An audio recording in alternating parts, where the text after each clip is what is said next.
Our vast world is a living, breathing miracle. A miracle that has played host to the birth of countless lives, each of them miracles in and of themselves. We as a modern American people hold dear the concept that each of these miracles is created equal. Every man and woman, in our view, has rights gifted to us by our Creator. While our rights here at home are in constant state of erosion, the rights of millions of people in many parts of our world are all but extinct. These rights aren't absent because they were never given by our Creator.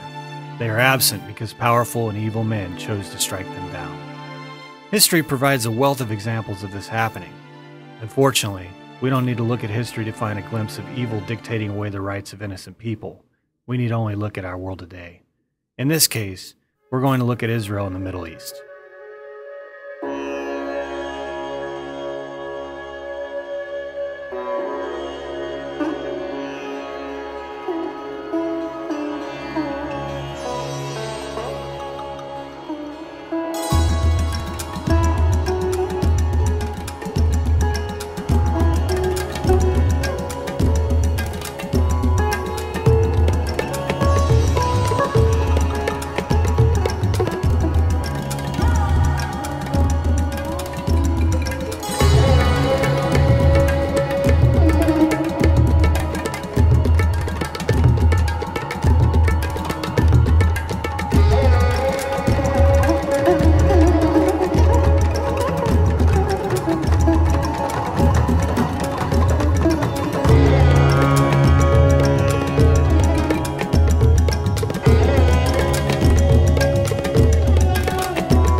Does the land of Israel belong to someone other than the people of Israel?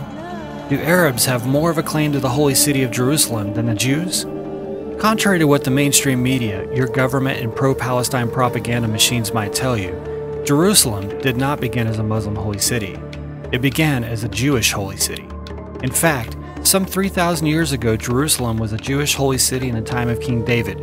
During those days, Arabs were pagans who worshiped false gods, not one, but many. Of the three monotheistic religions, Islam is the youngest of 1,400 years old. With this in mind, it is impossible for Jerusalem to be an Islamic holy city. Or at least, it's impossible for Islam to claim the earliest roots in the old city when it was a Jewish holy city long before Islam actually existed as a religion. It wasn't until the 7th century, when Arab armies conquered the Holy Land, that a Muslim presence began to take hold. And during the period from the 7th century to the 20th century, there remained a strong Christian people, the original people of the Holy Land.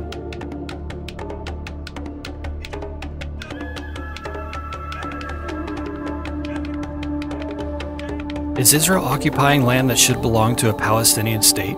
Absolutely not. In fact, the various people historically known as Palestinians lived in the area currently known as the Gaza Strip. It wasn't called Palestine.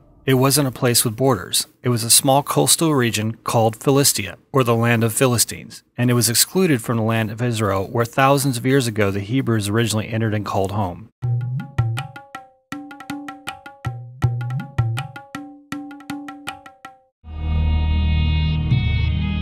אם בהתחלה חשבנו שדאעש הוא שם של עוד ארגון טרור סערורי, היום אנו יודעים שיש להם אג'נדה ברורה. את גבולות המדינה שלהם הם הגדירו תחילה כעיראק ושם, מונח שכולל את עיראק, סוריה, לבנון, ירדן וישראל, ועד עכשיו הם הדהימו אפילו את עצמם במהירות שבה זה התנהל. במהלך השנה האחרונה, בבליץ שכמותו האזור הזה לא ידע, כבשו דאעש נתחים אדירים מסוריה ועיראק. הם השתלטו על מצבורים עצומים של נשק ואמצעי לחימה, עשרות שדות נפט, ובשם האסלאם הסוני הטהור, כפי שהם מפרשים אותו, הם משמידים את כל מי ששונה מהם. נוצרים, יזידים, מוסלמים שיעים, וגם מוסלמים סונים שלא היו טהורים מספיק לתפיסת עולם. הראו לנו המפקדים של הגרילה הקורדית דרכונים של כמה עשרות ג'יהאדיסטים שהסתננו לסוריה ועיראק כדי לחבור לדאעש. על הדרכונים של כולם מוטבעת חותמת של טורקיה. דרכה הם נכנסו. הגבול עם טורקיה מאפשר מעבר קל ונוח לג'יהאדיסטים של דאעש, והטורקים עצמם, מתברר, מהווים נתח לא מבוטל מתוך המתגייסים.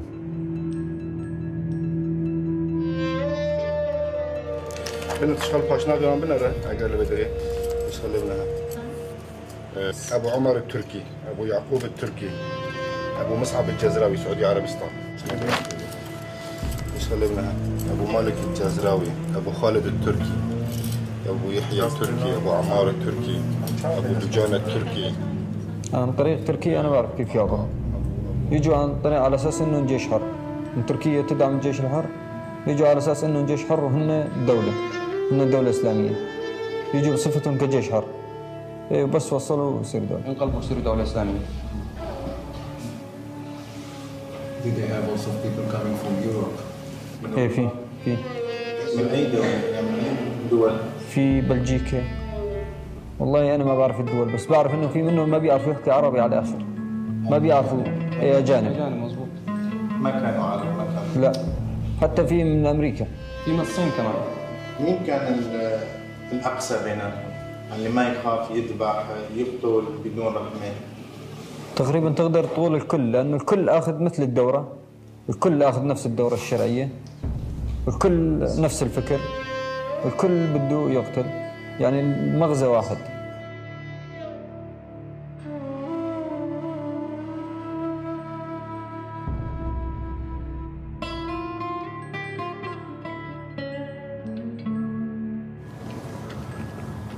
הנקודה הזאת מבהירה הכי טוב שהגבולות שהכרנו כבר לא קיימים. אנחנו כאן בסוריה, 20 מטר לפנינו עיראק. זה היה אחד ממעברי הגבול הכי שמורים על כדור הארץ. כרגע הכל חופשי, הכל פרוץ, אף אחד לא נמצא כאן. אפשר לעבור חופשי את הגבול. אם אתה ישראלי, מתל אביב, אם אתה דאעש. אנחנו כרגע בסוריה, ועכשיו בעיראק.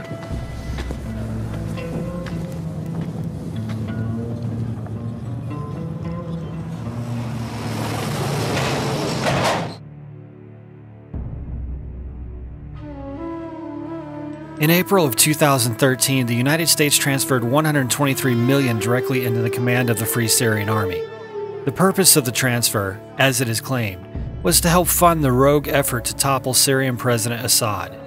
Less than a year later, the money had been spent. FSA militants were trained, armed, and had gained significant experience on the battlefield. But instead of working in unison with the stated U.S. interest as a unit under the FSA, thousands upon thousands of the militants abandoned the FSA and joined ISIS. A high-level commander of ISIS broke the news in the summer of 2014. He said, and I quote, "In the east of Syria, there is no Free Syrian Army any longer.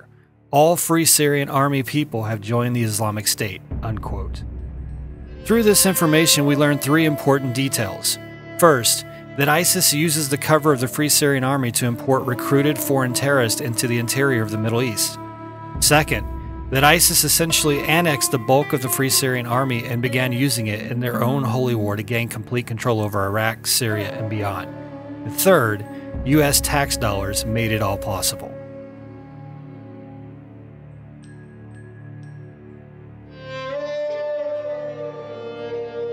The situation in Yemen is very ugly. Last week, ISIS killed more than 100 in a series of attacks that happened in a single day.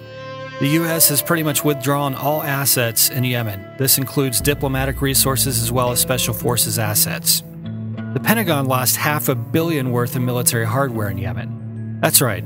Thanks to either incompetent accounting or intentional mishandling of more than $500 million worth of U.S. taxpayer-funded military hardware, a treasure of modern weapons of warfare may be in the hands of Iran, Al-Qaeda, or worse, ISIS.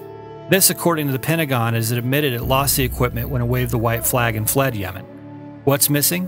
1.2 million rounds of ammunition, 200 Glock pistols, 200 M4 rifles, 4 Huey 2 helicopters, 2 Cessna 208 transport and surveillance aircraft, 2 coastal patrol boats, 1 CN 235 transport and surveillance aircraft, 4 hand-launched Raven drones, 160 Humvees, and 250 suits of body armor.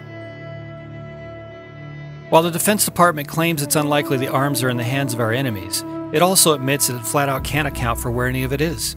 And, as we all now know, ISIS, Al-Qaeda, and Iranian-backed forces are all very active, if not in full control of most regions of Yemen. If this massive stockpile of sophisticated hardware is not in the hands of our enemies, then how does the Pentagon not know where it is?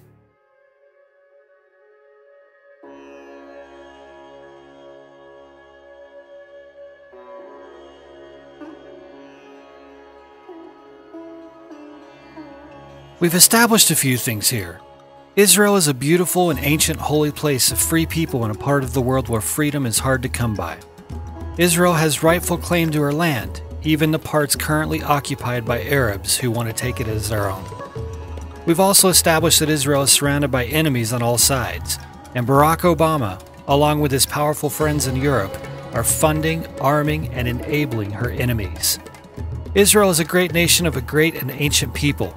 We should support Israel, pray for its safety, and reject any policy that would endanger her people or strip her of her rightfully claimed land.